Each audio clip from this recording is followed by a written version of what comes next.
Oh, are we? Sorry. Oh, yeah. Hello, everybody! Welcome to Denver Music Gear Podcast. I'm Jacob, I'm Dylan. and we're here today talking about, well, unfortunately, AI. Yes. Yeah, the encroachment of AI into everything, but mainly into what we do.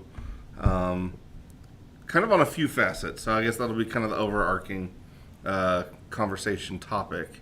But we had kind of two examples that sort of, or not two examples, but kind of two subtopics within that were kind of presented. So James earlier ended up texting the group. And where did he even say he found that? I don't know if he mentioned it, but Okay. So yeah, it was essentially like an AI generated image kind of showing different levels of pedal boards. And kind of, you had your beginner one, which is just the two pedals. Little hard. Yeah, there we go. So you have the beginner one up top there, which is just the two pedals. The one below it that I think has four. yep. And then the one below that gets a little bit more complicated. And finally at the bottom, you have like what's supposed to be the pro level kind of board. I know it's hard to see there, but if you guys look at that image or even end up running across this on your own, you'll notice that almost nothing is in the right order. And the depiction of the signal flow appears to be left to right rather than right to left. So that sort of got us talking about a few things because of that. And where they plugged certain things in, they left out the tuner, Yeah, like the wah is randomly plugged in but not plugged into anything else. or it's at the end of the Yeah. board, or... Which I do put my wah on the left, so I don't dispute that part of it. I mainly dispute the fact that it's not plugged in right. I don't put it on the left. I'm a lefty, so I do. But what it kind of got the conversation for us going on about was how you might ask that the internet, the AI, the chat GPT, for answers to things. Yes. And it may give you close to the right answer. Yeah, it may give you 85% of the answer, or even it might even give you 100% of the correct information, but not in the right order and not with the right details. And that's where, Mishmangled up. yeah, and like where does the human element obviously enter back into it? And I guess my thing with it recently, especially with customers that have been coming in that are either asking AI for literally like for input on matters of taste. That's when like I kind of have a really hard time with that one, mainly because I don't understand it. I don't understand like how any machine could tell you what your taste is. That's something that I just don't like. That doesn't compute for me as much as like we use technology for everything, but like that part of it straight up doesn't make sense to me.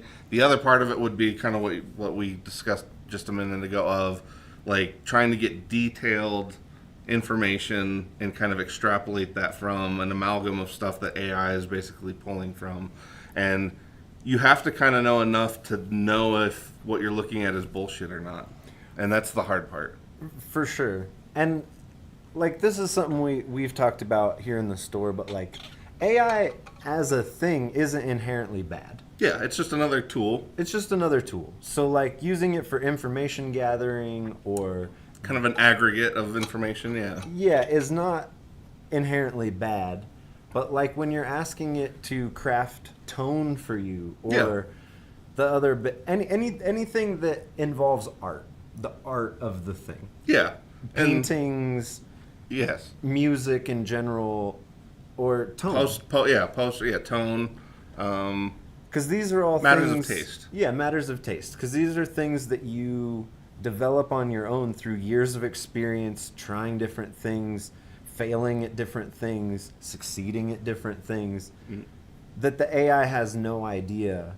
And it's just, as we just said, it's information gathering. It may Yes. be pulling from those Reddit posts we've talked about that are full of BS. And With no verifiable, solid information behind it. But that's exactly what it's pulling from. And then the other bit, like I tried Chat GPT one day and asked it like to build me a rig based on certain parameters, and it got reasonably close. And it didn't tell me signal path or anything. It was just information. Oh, like a raw list of things to... Yeah, of like if I wanted John Frusciante's tone. What pedals would I need on a pedal board? And I actually asked it like a 90s grunge that could cover Nirvana and Red Hot Chili Peppers. And it gave me like the Boss DS1 and, you know, the small clone. Of course, yeah. Things like that. And it read the articles as much as I did. Exactly. Basically. Yeah. It pulled from the same things you were already. Well, and in that regard, because like I guess when we talk about AI like a tool, that is what I mean too. Of like, it is handy as basically a more refined search engine, because essentially that's what a lot of that kind of is it's basically pulling an aggregate of information, it's pulling it together, and then it's extrapolating what it can from that to give you the information without you having to necessarily read through these 3 articles or these 3 things to get that same 100 or 100, yeah. And then you're kind of getting all of that. And in that regard, I would say that's fine. Don't be all trusting with it, but it's one of those things like, yeah, if you just need that information consolidated, then in that regard, yes, extremely helpful tool. But and what I would say is use it as a tool of like, it gave you this list. Go into your local guitar store and ask them about it. But don't just ask them for the list. Maybe ask to learn about those things. Yeah. What is this DS1? Yeah. And is there a better alternative? Yeah. Because exactly. That was my first distortion pedal, and I wish it wasn't. I wish I had a better one. I was just going to say, yeah, like simultaneously a good one and a bad one to start with. It's kind of fun, yeah. Well, honestly, I feel like that way with rats, though, too. Because, like, rats really tend to, like, you either are a rat guy or you're not. And it's one of those things of, like, I feel like I've met a lot of guys that, like, they started with a rat pedal because their buddy told them they needed it. Kind of our same thing with tube screamers. But, like, their buddy said they needed it. They didn't end up liking it that much. But that became their idea of what a distortion is. And I'll use this example. In a band I was in, the guitar player had a rat. And he didn't super love it. And I was like, well, I have a modded rat. Maybe you should try that. Yeah. Plugged it in. It was like a world of difference in like, oh, that's what I've been looking for the whole time. Yeah. And all it was a different slightly tweaked clipping diode. Yeah. He liked the LED setting. Oh, okay, of course. Rather than the... Yeah. And that's why boutique pedals exist. Yeah, and that's because that's how all those things came to be. It was like, well, I'm going to tweak a component or two, and now this is a whole new product. Yes, yeah. That's worthwhile being a thing. Yes. Well, and that is kind of where, like, we relate it to microbrews or food all the time. Of, like, you know, it's essentially when you get to a boutique company, you're, more times than not, you're playing a pedal that has its origin in another family tree, but you're basically playing this guy's, like, his version, his recipe of that. Because it's like you said tons of times in the last, you know, few weeks that, like, the circuits themselves are not open to being copyrighted. It's really like the trade dress, the, you know, how it looks, the branding, like all those things. The name. Yeah, those things can all be trademarked, but yeah, the circuit itself is still open. And I would say, like, that is something that, like, a lot of AI, or at least so far in my experiences with, because I have to be honest, I haven't personally tried to use AI for a whole lot yet myself. But all of the ones where I've dealt with customers that kind of come in with a list, or like the guy that came in the other day that was having his whole conversation with ChatGPT, a lot of it pulls only the well-known, like only the vanilla versions of everything, if that makes sense. Like there was nothing to indicate that you should look below the surface. It was literally, like you said, DS1, Tube Screamer, Carbon Copy, DD3, like all the basic. Until you ask it to. Oh, okay, yeah, yeah. Because after I did the grunge thing, It I did was go like, a little further? Well, no, I asked it. I said, can you put me together a similar board, but using more boutique, no budget? No budget limit? And it gave me some pretty cool things. Like it suggested the J Rocket Archer. Oh, okay. And like some very cool bits were suggested. Yeah. For sure. But there's a few comments here. Let's say sure. hello to the folks. We got Stargazer. Hello, Stargazer. And RJB. And yeah, it's a great tool that like RJB said he's used the AI for like Copilot for travel or for investments. Oh, but yeah. But it's Yeah. always close. Mm-hmm. It seems like you got to verify the things, which that's the thing about anything. You got to Yeah. verify even your own research. Yes. Like when we had to go use the Dewey Decimal System at the library. Mm-hmm. You know, you had to read a couple books to verify that these things I learned were... that just in time for it to be gone forever. I remember too, because like the librarian even she's like, "Oh, he gets it," and then like literally the next year it was gone. But yes, 100%, and I would say that kind of to where we first started of like those little things that you develop through time and trial and error. That's the main part of it that I feel like a lot of the AI stuff can't necessarily do, or it can't really approximate, is like those little bits of taste, or even like we were talking about earlier, signal chain and signal flow. Like that's something that I think verbally and maybe the way that because that's the thing, you can't take AI, turn it into a person and plug it into some stuff to teach it some stuff. Like it's only going to be able to learn from the information that it has available. Meaning, for the most part, it's only going to exist in like a 2D world, really. So like the physical arrangement of things, that would be the biggest thing that we've noticed. Kind of going back to that picture of like where the signal order is all out of order. Like the ingredients might be the right ingredients, and they might even technically be listed sequentially in the right order, but the way signal flow actually works in the real world is right to left, not left to right. So it's kind of the opposite of the way we communicate about it.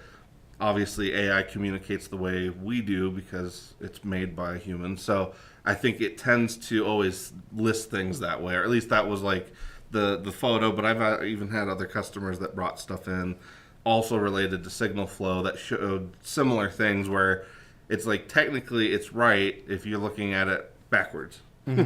But that's something, again, that like that stuff isn't telling some dude that just started this stuff. He's not going to know that. He's not necessarily even going to know when to discern those things, or even why it matters. Well, and nothing... Because like that's something you might just not even... I hadn't really even thought about that. You might just not even know why it even matters. Well, yeah, and nothing beats real-world experience. So Yes. if you can try these things, or I was thinking, because I want to bring this up, I went to Sun on Monday, and you can read about a Sun amplifier turned up all the way. Yeah. And you then get Yeah. to feel it. No, it is kind of the... And those are wildly Yeah. different experiences. Of we talk about like the loud physicality of amps. Yeah. Pants flapping in wind.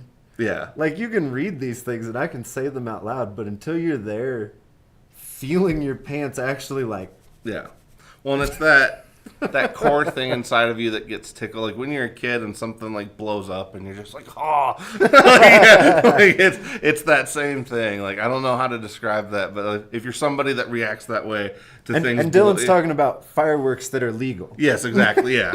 Yes, exactly. But I was going to say, if you're somebody that gets tickled by that stuff, then yeah, loud, big ass amps are it gives you this similar satisfaction. But even that, ChatGPT can't, it can't tell you the experience of watching a firework explode in the sky and hearing that boom and feeling it and like, whoa. Or even the difference of seeing it, at a distance versus being right underneath it and hearing it and seeing it. Getting a little ash in your eye. Yeah. Like, Yeah, feeling the weird little particulates like hit you and you're like, ah. But yeah, that's like, so yeah, I guess what we're kind of circling around at this point is maybe AI obviously doesn't have the ability to experience nuance. that would be the thing that it seems to be lacking the most.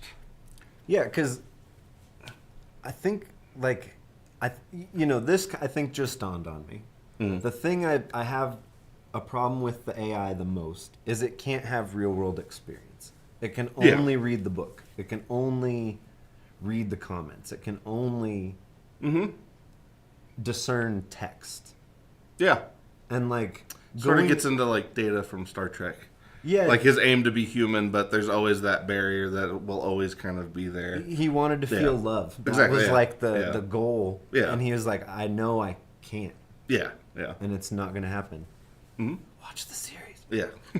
Well, no, Star Trek, like people always are kind of weird about, stuff like, but Star Trek is amazing because a lot of the stuff that we talk about these days is, a lot of it is conversations that they were having then about different things, but it very much relates to things that are going on now. And especially with AI, I would say, like, as we're getting further along with that stuff, a lot of the Isaac Asimov stuff, the Gene Roddenberry stuff, a lot of that stuff has a lot more significance than it did even just like 5 years ago. George Orwell. Yeah, exactly. Yeah, well, yes, yeah. Unfortunately. Exactly, yeah. Yeah, unfortunately, yeah. Asimov and Gene Roddenberry were a little more optimistic about the human race. But yeah, real world experience, trying these things, going to a concert, jamming with people, like something that I realized in my own life post 2020, post pandemic quarantines, was I yearned for community. I had this yearning for community, and something that I was, like you really missed that you didn't know until it was kind of removed. Yeah, because I was trying to like build a community online, and that was fine.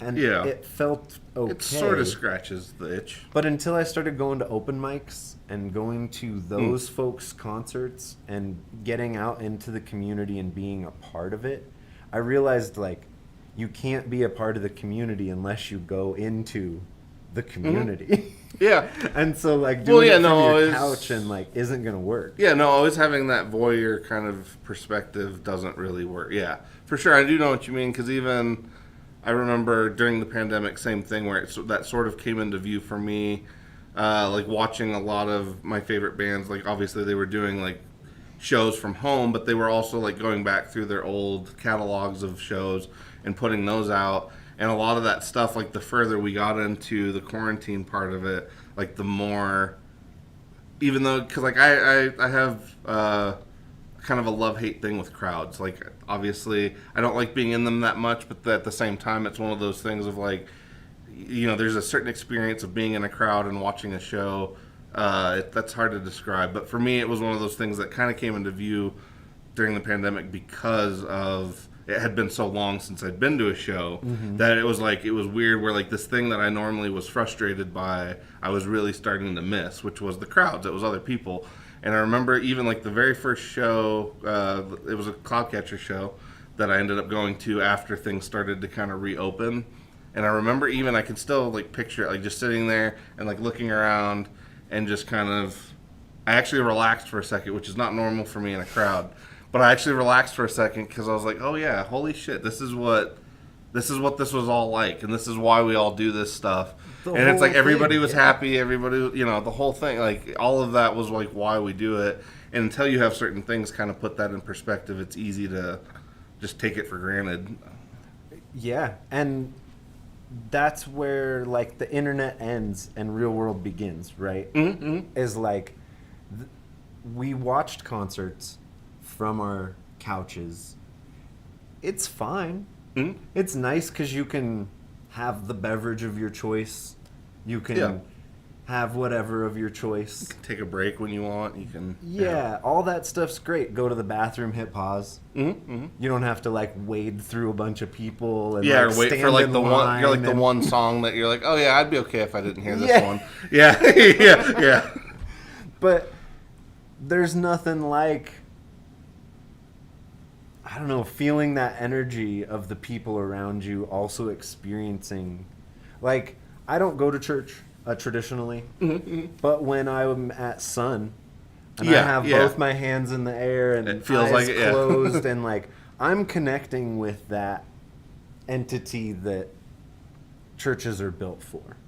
That's how I feel. Well, I mean, it is my church. Yeah, and I think whether we distinctly call it that or not, I think everybody fundamentally is looking for that, and that is even something that like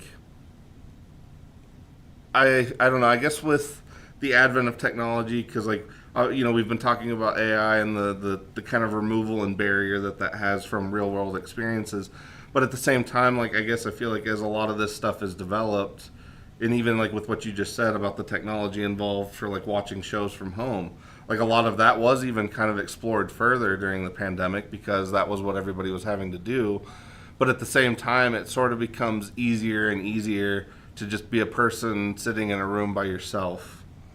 You know, experiencing the world through a screen. Yeah, because I was going to say this topic is honestly not dissimilar to even the stuff that used to be thrown at people that used to read books a lot. Like, I mean, if you go far enough back of like people that preferred, because like now we would look at somebody reading a book and we'd be like, holy shit, that guy's reading a real book, like fucking awesome. Good on them. They have an attention span? Yeah, exactly. No way. Back in the day, they used to throw the same thing that we're kind of leveling at, like screens and everything else. Used to be what they would sort of throw at books. You know, a lot of people would say like, "Oh, he's more comfortable reading about it than he is actually going out and doing it."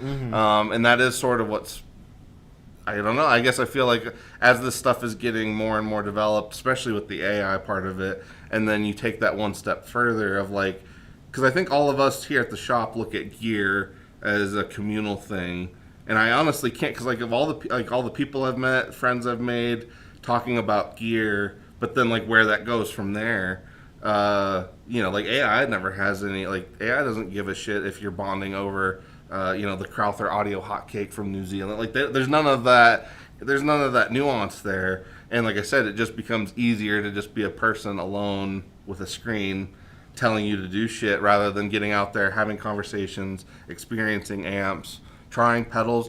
And honestly, too, like, even the crazy fun we have trying pedals here, like, when a new pedal comes in, one of my favorite things is like literally, it doesn't even matter who plugs it in. We all just kind of like gather around, listen for a second. It's a very communal thing. It's like, you know, some dude just discovered fire again. Let's go watch. Yeah, exactly. Yeah. And so like it to me, like that part of it, I guess as we're talking about this, that is a part of it that I probably undervalue myself, but I would say the AI stuff is kind of bringing it into perspective too. And you know, this brings up a thought in my brain about community, about reaching out to people for help about things like songwriting. So you can ask the AI for songwriting help. It can write the full song for you at this point by putting in a thing. Back in the day, if you were stuck on lyrics, you had to go down to the open mic or go to the jam or go to the songwriter circle. Yeah. And then go listen to poets bounce ideas and be like, what do you think of this thing? Yeah. Do you have a better word or phrase for this? And now you're collaborating. Now this is a community. Now it's like, yeah, you're thinking about things in a way that you wouldn't have thought of it, but it, you know, somebody, yeah, exactly, collaboration. As opposed to just the AI being like, well, here's 40 words that are AI, synonyms of AI is almost that. like, I guess I feel like it's almost like playing a game, but you get all the cheat codes at the very beginning.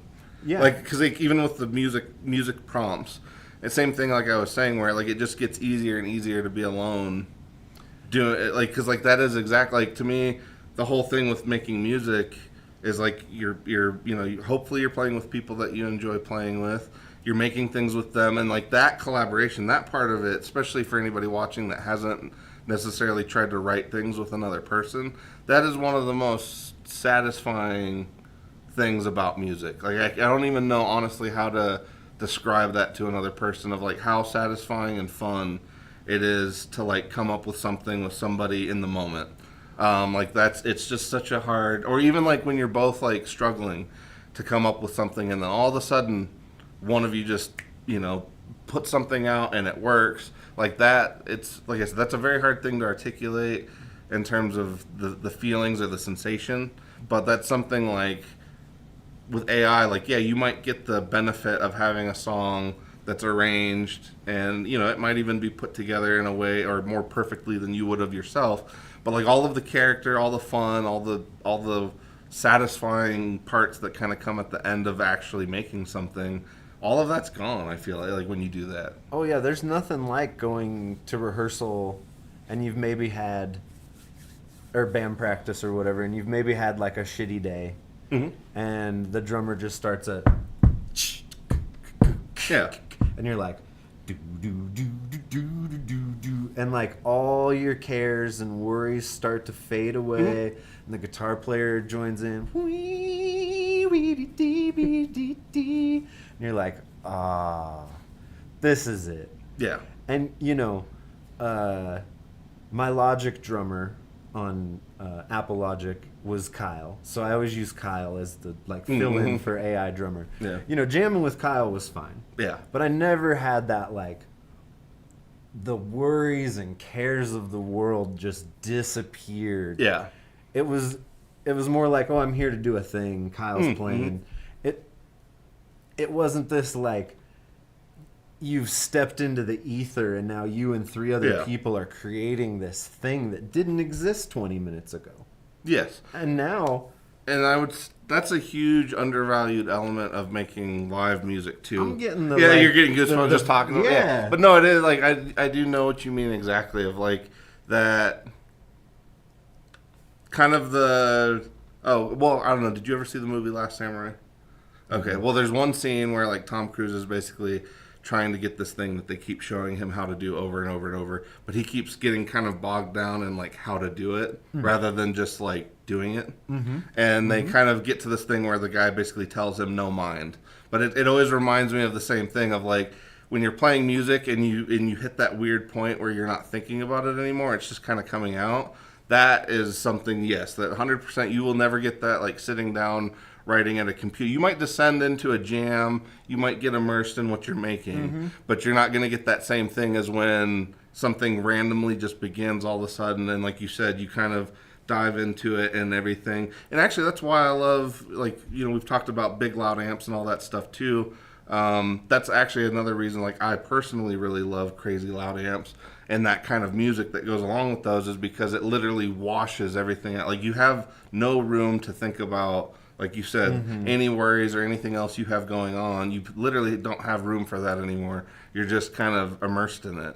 And even when we do the Marist Mondays, I'd say that's a huge, we're almost going in and out of the zone in that regard of you're going in and out of this kind of state of consciousness that's hard to describe and probably sounds esoteric to people that don't necessarily get it, but But that's why we do it. Yeah, exactly. That's the whole reason of dragging all the stuff down here on Monday night and setting it up and plugging in and going through is for those moments, because we could all set up our stuff in our apartment or bedroom and make the same whittly diddly noises all night. Yeah. And that has value and that has a feeling. It can be fun and it can be entertaining for sure. But there's nothing like sharing that with other people and having their energy and well, it's an exponential kind of growth of that when you're with other people. Yeah, because it's not just because you're playing with 3 more people, you get 4 times the amount of fun or what. It doesn't work like that. It's literally just, it's whatever it can be, which is nice. And Eric mentioned playing in front of a live crowd. There's nothing. I guess Carla said that. Oh, when you're in a live crowd, and then Eric said. Yeah, and when you're playing for it. Because, that's my probably most preferred place to be at any space or time is on stage playing for people. Because that exchange of energy, you get off into the ether real fast. Well, and one's a hard thing to explain because I was super nervous the first time getting on stage. But then this weird thing happened where it was the most fun thing, and I stopped caring. And honestly, it's weird because you do have that energy exchange, and you do care about the other people that are there. But in this weird way too, your whole world kind of, it's weird. It's it expands, but it shrinks. I don't know. It is really hard to describe because I remember the first show we played, getting off stage, and it felt like it simultaneously was one of the longest things I'd ever done, and also the shortest thing I'd ever done. But it was also just so much fun, and all of the worries I had going into it were not there when I was actually doing it. And me and Kyle aren't gonna get that same experience. Yeah, at home. Yeah. I could maybe take Kyle to the show, but even that, I've done shows where I played to a drum machine, and that has a feel, and that's a thing. It's fine. But there's nothing that beats being chased down by this monster behind you, banging away. Yeah. Well, and they're all amped up on adrenaline, so everything's just a little faster, and it's fun. You're, like I said, being chased down by a monster. Well, and even those, exactly. Well, those dynamics that real people can add to things is just, it's a hard thing to explain to people if you haven't been in those scenarios. But because it's like there's people that are that do that stuff all the time and get kind of, I wouldn't say burnt out on it, but they do kind of to a point. But I mean, I think even talking about this stuff, like, and like I said, with AI, all of this stuff goes back to putting some of these things in perspective, because we're kind of reaching this. Well, I feel like we're reaching a point with a lot of the tech stuff a little bit quicker than we were all expecting, and I think it's also because, like, I don't know, lately for me, everything I look at, regarding music, whether it's somebody who like repairs vintage, record players, or somebody who fixes amps, somebody who builds pedals, somebody who actually just writes music for a living. All of them are all worried all about the same thing right now, and that is kind of the encroachment of AI into songwriting, but also now getting into, especially when it comes to, like, even with what we do, like, it's hard to not get, like, I guess, a little offended when people are going to AI for things when they could come in and talk to us. You know what I mean? It's easier to type the thing in. Yeah, yeah. Well, and that's kind of what I mean. Like, everything we have and everything we do now seems to just be aiming towards it, making it easier for us to all be alone behind a screen looking at things. Mm-hmm. And it's weird, too, because, like I said, on one hand, I can understand that very much so, because I'm not, like, I am a social person, but I'm not somebody who enjoys... You're not an extrovert. Yeah, I'm not, that can take a lot of energy out of me. So for me, like, I can understand the inclination, but at the same time, like, I've seen the rewards that do come with putting yourself in some of those situations. And even, like I said, even like I don't even know how to describe it other than kind of like a high that you kind of get, even just like talking about people, because like a lot of times all of us here experience this, where like you talk to somebody about something, either an artist or a genre or a piece of gear, maybe even something you've owned for 20 years or something, you're still, but you get excited about it again. And even like you just had the goosebumps talking about being in a live setting. Like, those are all things that, like, I know that technology completely desensitizes you to those things, or at least it completely removes those things from being able to happen. Mm-hmm. And so, like, that part of it, I guess, is, I think that's why, as a collective group of people, musicians right now, I think, are the main, or at least the ones I'm seeing raising the most alarm bells right now about the encroachment of AI. Because, like, other industries, kind of like Eric pointed out earlier, like, other industries, I can't even imagine. It's probably one of the most helpful things to ever, like, things that are aggregating information, even running raw numbers for you, all of these things. Like, I'm sure it's probably some of the most helpful technology certain industries have ever had. Mm-hmm. But, like, for what we do, and I guess I'm going on a tangent here, but even with writing, like, I'm getting pissed off at, like, Google's AI shit, because it's like sometimes I choose weird, stupid words because they're fun. Like, I say ponder a lot rather than concern or think about or what. Like, I use the word ponder. It's just, I like the word ponder. And it's like you meant wander. Yeah, and it's always it's literally always trying to convince me that I'm wrong. And I'm like, no, I'm having fun writing a sentence. I don't need it to be the most effective sentence ever written in history. I need it to be, a sentence with personality. It's the same thing with music. It's like, you need music with personality. If you use technology to do it, it's just not there. Well, and something that I've been coming across is I've always been an information finder. I've always enjoyed, like, going to the library and looking through books and reading magazines. The journey, the action of, And what's really been a bummer lately is I'll have a question about something that I need to learn about, and I'll go to a website, and I can tell the website is fully AI generated. Oh, yes. And then I'm like, well, but can I trust this information? Mm-hmm. Was this made in the early times of the AI when somebody was just making websites to make money? Right. And so, like, I'm like, I want to read a blog from a human. Yeah. I don't need an AI-created blog post that tells me the same thing I already know. Yes. I need the new information. I need the continuation of the information. I need... Well, even the discernment of a human being to take that information and be like, this is the stuff you should actually care about, or this actually matters. Or, like... it being like, I'm trying to think of a good example of this. Of, like, you love your favorite artist and you want to learn about your favorite artist, and I'll use the blues as an example. Oh, yeah. So like you're like, oh man, I'm a John Mayer fan. I love John Mayer. And the AI is like, cool, here's his gear, here's the information about him, here's this, that, and the other. The thing you don't learn in that journey necessarily, I'm not going to speak fully on this, I guess, but like John was very much influenced by Stevie Ray Vaughan and B.B. King and Eric Clapton and Freddie King and Albert King. Yeah. All of these different people. But if you don't go on that journey of like, who did they like? Yeah. Who did that person 100%. like? Yeah. Who did they learn from? Who did they learn from? This like long lineage of history that you may in that find your next favorite artist. Yes. But if the thing doesn't give you enough context, and it's just like, well, John Mayer's the guitar player for the Grateful Dead or Dead and Company, and you're like, cool, so he was a Jerry Garcia disciple? Yeah, I see what he you're was getting at now. Yeah. No, not at all. Yeah. That came in he borderline had no interest in that. Yeah. until way later. Yeah. He was a blues guy. Yeah. That was his thing. He loved Eric Clapton. He loved Stevie Ray Vaughan. Who did they love? Right. The Kings. Yeah. Who did the Kings love? Well, it gets a little murkier from there because there wasn't a lot of if you go back far enough, written and things. But well, and that is even the blues as a whole. I think even maybe the way we think about, because like, we're kind of getting into, I don't want to say not necessarily the legal debate that goes in with that stuff, but like that kind of was a thing back when the blues was first being recorded.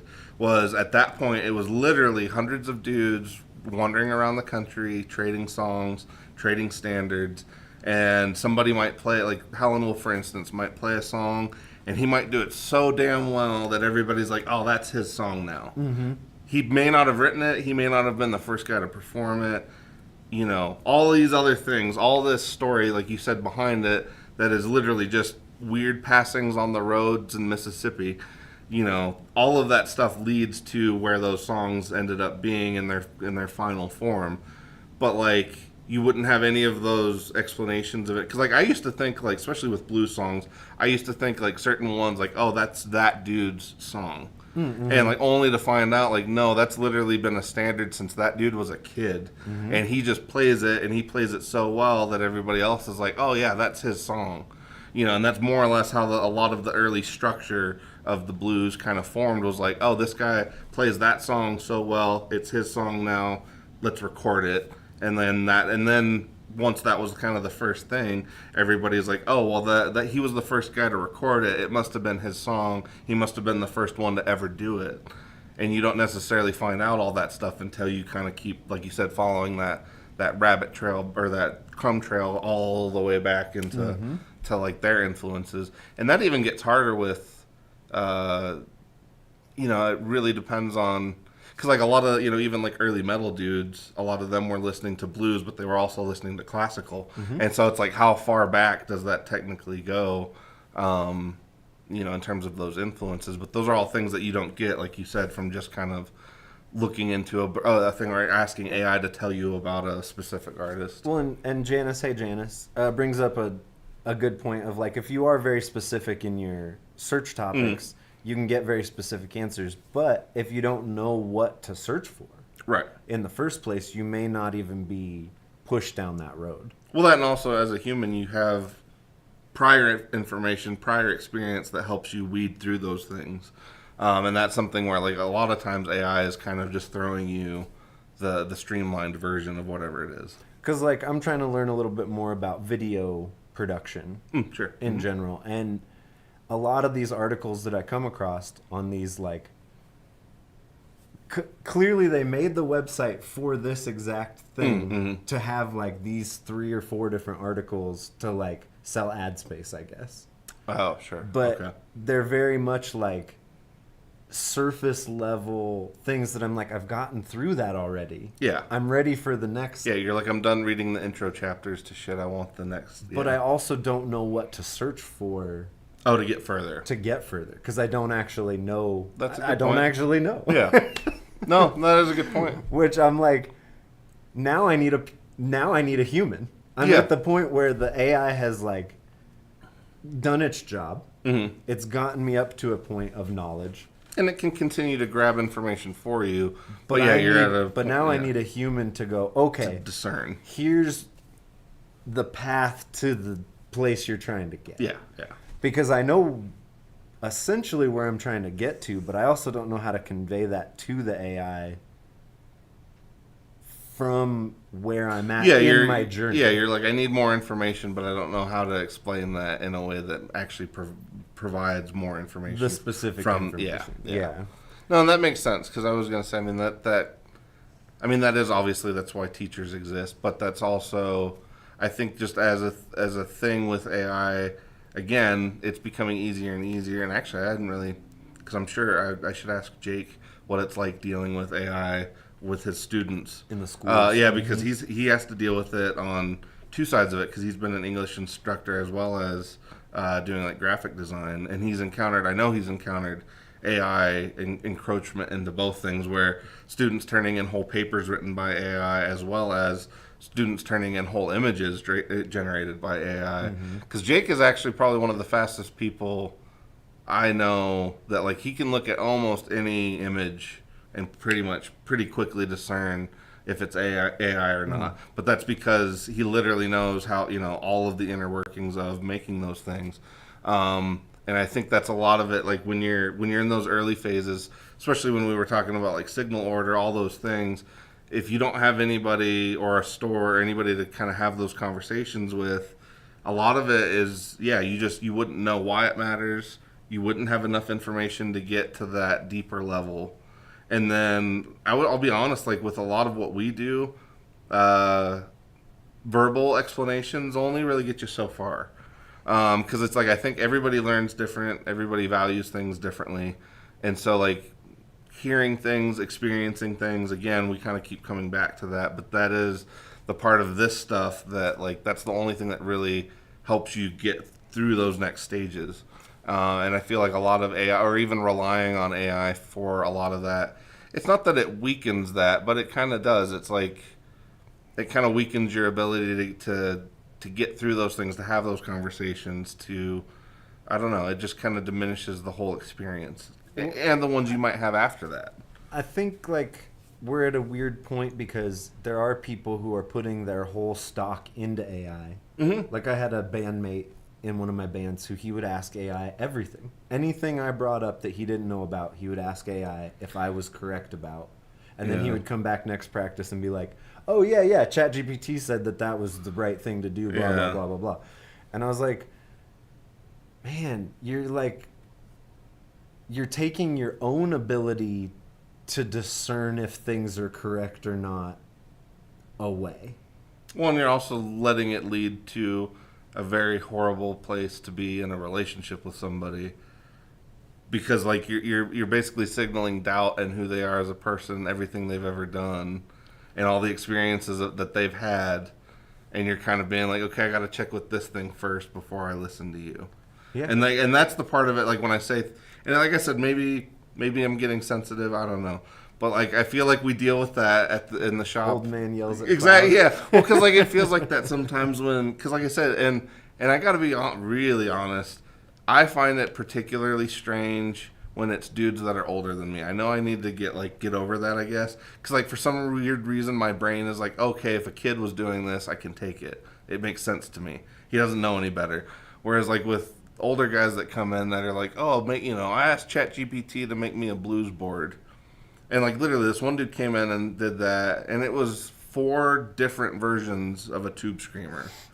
That was the board. That was the whole board. It was 4 different versions of a tube screamer, and like having to go through the conversation of like, not only is this redundant, but it's also redundant with all of these other ones that you have in this list. And it was just the whole thing, like that part of it, and the fact too though that he was like, well, if Stevie used 2, yeah, exactly, and if John Mayer used 2, then 4 must be. Yeah, that's the ticket. Yeah, but it was just one of those things where I'm like, literally a human with like even just a little bit of knowledge would never suggest to you that type of a thing. And that's, again, like I said, that's just coming from experience, but also working with other people that, or even hearing other people use things. And that's something that, like, AI stuff will never really be able to kind of compensate for. Well, and granted, we are in the infancy We are. of the AI. So it could all go a really crazy way. It could all be more of the same. Yeah.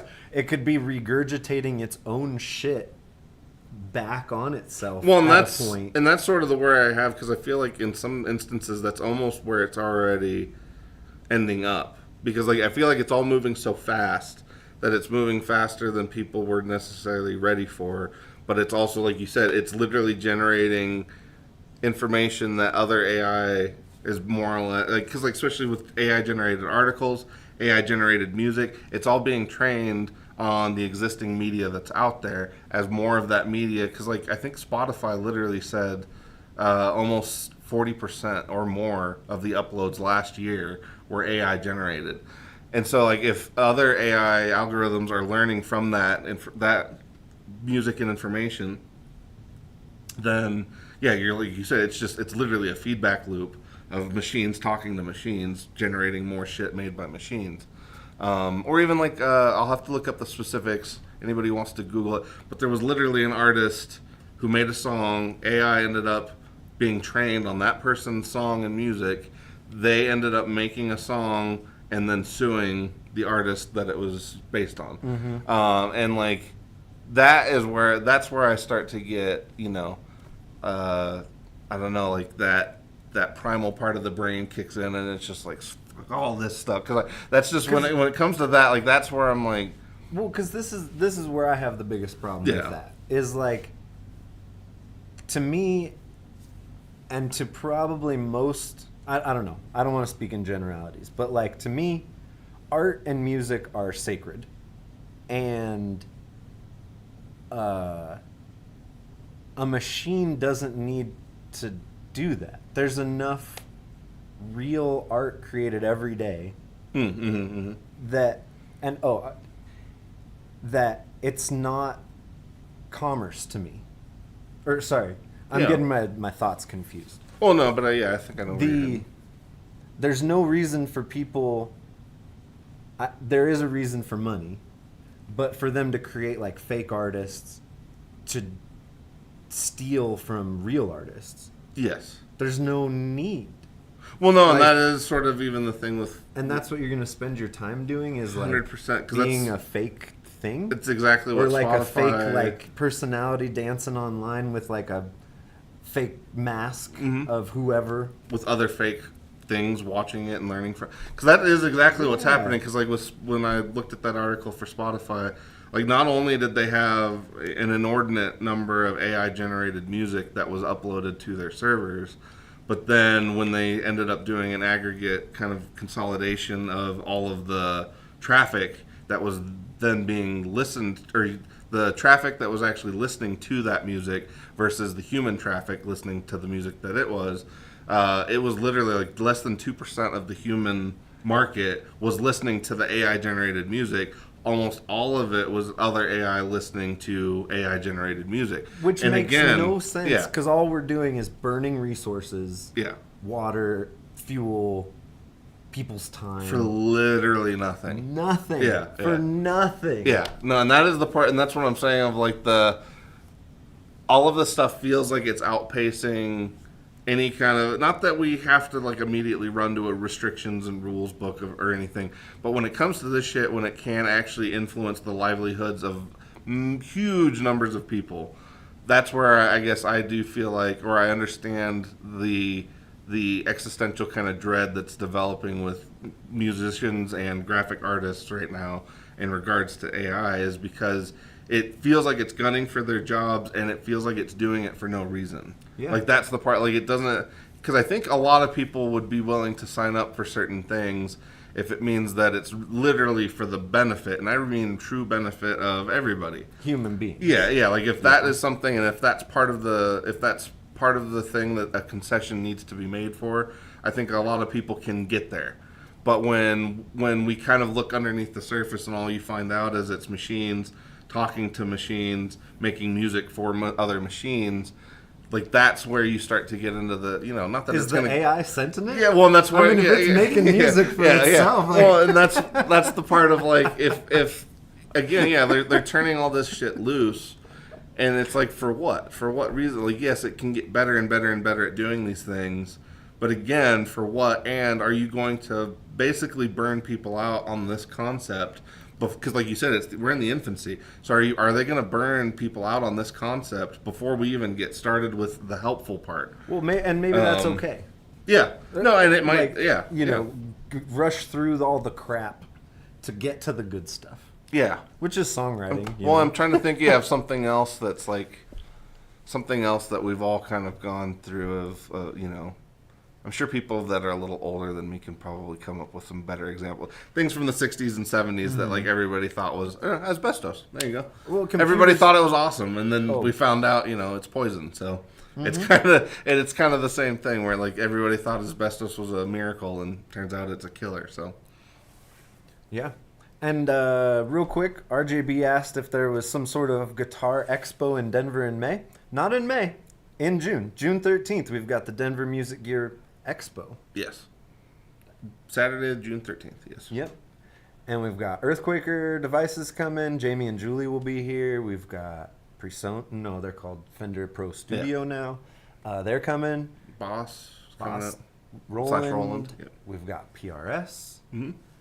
There's a bunch. Yeah. That's going to be a good time. Yes, and And- if you're interested, we already do have the landing page on Facebook as well as tickets available. So And yeah, you know, with this AI talk, if you yearn for community, that's a great place to come out and get to know yeah, us. I was gonna say hence why we're even doing it. Yeah. We'll all be there. There's a bunch of local musicians who I've talked to who are all going to come and hang out. And Yeah, we're hoping to have some local makers as well, guitar amps and synth stuff. So yeah, WMD's coming. yeah, So, nice. Yeah, Yeah, it should be a good time. yeah. So yeah, if you If you can make it out, if you can peel yourself away from the screen, exactly. Yes. Yeah. come out and join us. We'll be at the Sons of Italy in Westminster all day. Yes. Yeah. 11 to 5, June 13th, which is a Saturday. Yeah, that'll be a good time. Yeah. But Looking forward to it. yeah, I think that's going to be our time for today. We'll send you on your way to Texas Toast and then on to Dylan Talks Tone later for our guitar extravaganza. Oh, Texas Toast will be there, right? I believe so. They're also kind of doing their own. They will be there. Yes, yeah. I was going to say they're doing their Shame own on- event, but yeah, I believe that's been in the work. Peter Henriksen from Henriksen Amps will also be there.